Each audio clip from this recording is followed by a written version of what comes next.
Hey everyone, Coach Runk here. Got a video today on the five-man out offense. No big long intro today. Let's get to it. So what is a five-man out offense? Well, definition of this is very, very simple actually. Five-man out offense is when you have five guys that are outside of the three-point line. You can also have some variation. You can have some variations of this where you might stack one side of the court more than the other and create some sort of an ISO opportunity. So it doesn't always have to look exactly like I had it originally up on the screen. But the basics of this are that you will have five guys outside of the three-point line. What does this offense allow you to do? Well, what it allows you to do is create some screens or cuts within the offense and get some wide open layups underneath the hoop. This is why I really love this offense for youth basketball, and it actually works really well in the NBA too, as you'll see here in a few minutes, because you can create very easy scoring opportunities for kids as they roll off of screens or they cut and receive a pass underneath the basket, and there's no defenders down there. It makes it a little more simple for them when they don't have someone that's standing in front of them and they have to try to put a shot up with a hand in their face from 10 feet outside of the basket. So, what are some of the things that you can do within this offense? Well, it's basketball at its core is very simple, and uh, as a coach, I don't want to overcomplicate this game too much for my kids, although I love to get the details. But I think that it's it is very simple. You want to move the ball, you want to cut, or you want to screen. And then I will be emphasizing the screens a lot more this year on my team, and I think that screens are a great way at any level to get people open, to get open shots. So what does that look like exactly? Well, when I teach this to my kids here next week, what this is going to look like mainly is a pass, an entry pass from the point guard to one of the wings. Most kids don't have the strength to pass it straight to the corner, and it's going to get intercepted a lot.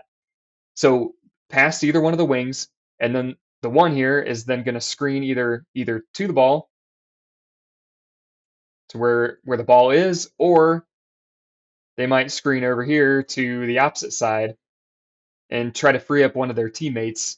Either guy with the ball then can dribble towards the basket, or the guy away from the ball who can then cut towards the hoop and receive a pass.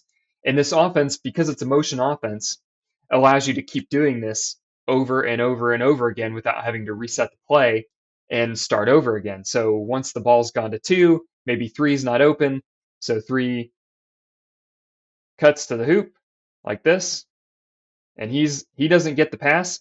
Now what do we have? We've got, if I back this out here to show what positions we're in, we would end up with one over here without the ball, three underneath the hoop, and two here with the ball. Let me swap out an icon here for you. So this is what it would look like after that series of actions. Now, at this point, what can happen is either two could start to dribble somewhere. Maybe he could dribble back to the top of the key if he wants, or one can start to leak back towards the ball. Maybe five can start to swing out, and three can then cut back out to the corner so that we're back in our five-man out offense again. So this is what I mean by it allows you to just keep going and going and going. Let's go watch some NBA players do it, and maybe it'll make a little bit more sense. So I mentioned that a lot of NBA teams run a five-man out offense. Some of them run it predominantly, some just part of the time. And actually, this was a good NBA game to watch for this because both the Rockets and the Lakers playing here both run a lot of five-man out offense. So I'm gonna roll this clip, and you're gonna see here the point guard's gonna bring it down. You're gonna notice first things first as I roll it forward, and I'll pause it here in a second, so you can kind of see here the action. You've got five guys outside of the three-point line. You've got one here in the corner, one here in the corner that you can't quite see yet, and then two guys on the ball here at the top of the key. And what's going to happen is you're going to see a screen set by Anthony Davis here for Russell, and they're just going to run a very simple pick and roll to the hoop. This is the most basic form of five-man out offense right here. Now they cut it to the corner and go for the three right off the bat at the start of the game and get the bucket.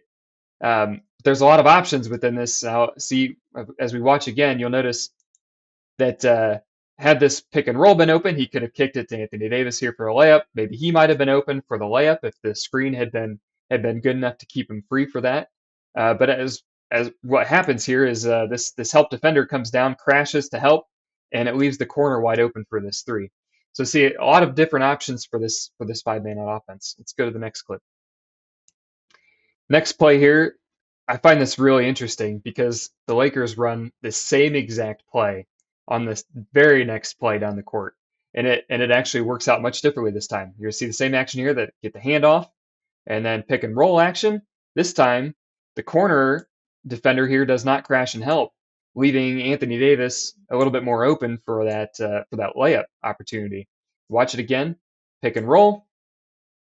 He's open for the pocket pass and the layup. He misses it, but it was there. It was open.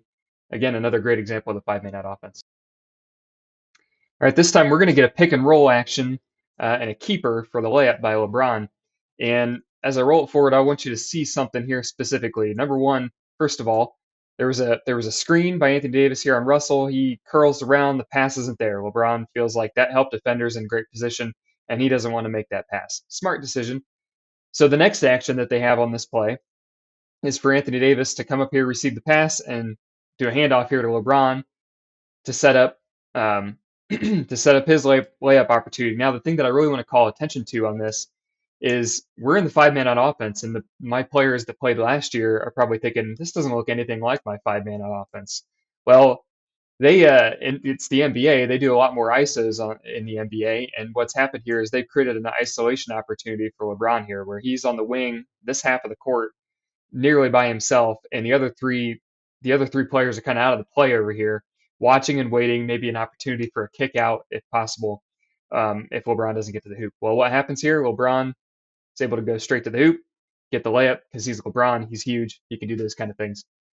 But again, just watch it again. See this handoff, screen, and the layup opportunity. Now we've got the Rockets bringing it down the floor.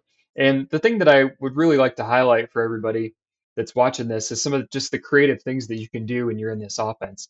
Now, a lot of these are probably set plays that the Lakers and Rockets are running, but it gives you an example nonetheless of what you can do. If you're in a free-flowing offense and you're not quite sure what you can do, think of these videos. Remember, screen, cut, keep it to the basics. In this particular example, what we've got here is got a pass that went to the wing, sets up very much like the five-man on offense that my kids run a lot. Now, what's going to happen on this one is this guy's going to come around here and receive a handoff, and he's going to actually get a double screen before he goes to the hoop with it. Watch this. He gets a screen here, and then he comes back around the screen the other way before he goes to the hoop and finishes with a nice runner. This one I thought was pretty cool because it gets the corner man more involved than just sitting there waiting for a corner three. He actually comes around, receives that pass before he gets a double screen and goes to the hoop. I thought it was a pretty cool play. All right, now we got a possession by the Lakers.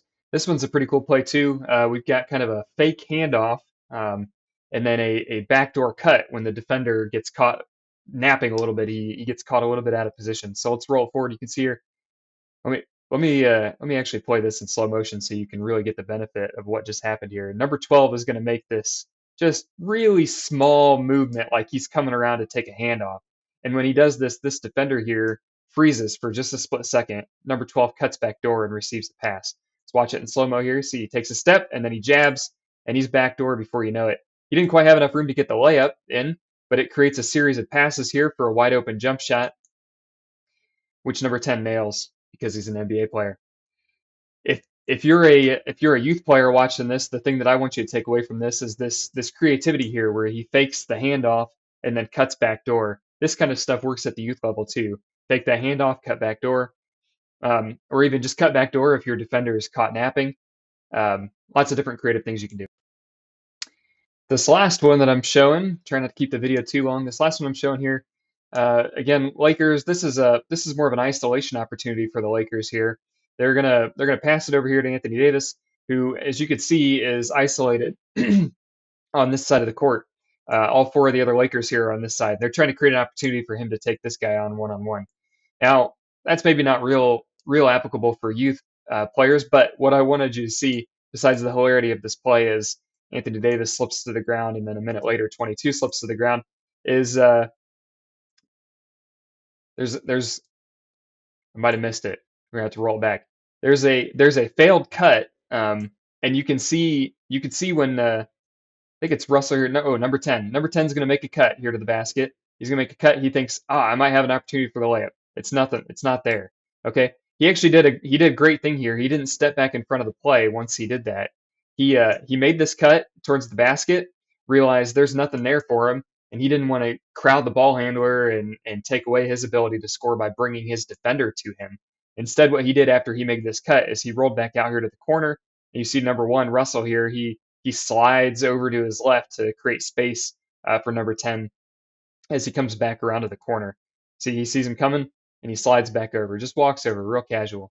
Um, this is a great lesson, I think, for youth players running this kind of offense. Is just remember, at the end of the day, we're trying to create space inside the lane. So if you find yourself down there on something that failed at either a cut or a screen, you didn't receive the ball, do what number 10 here does, clear out, get out of the way, and everybody else on the offense, as they see that person clear out, create some space for them so that they have somewhere to go. So that's the 5-man out offense. If you're brand new to this, if you're one of my kids especially, and you're brand new to basketball and you haven't learned this before, this might have seemed a little bit overwhelming. Don't worry, we'll be taking it very slow during practice. I just wanted to get you some exposure to it before we rolled into it day one. If you're outside of my program, just remember it boils down to very simple things. It's screens, it's cuts, dribble drives to the basket, and kickouts. Especially at the higher level, you can kick it out and get open threes out of this kind of offense. So if you got any questions, hit me up. Until next time.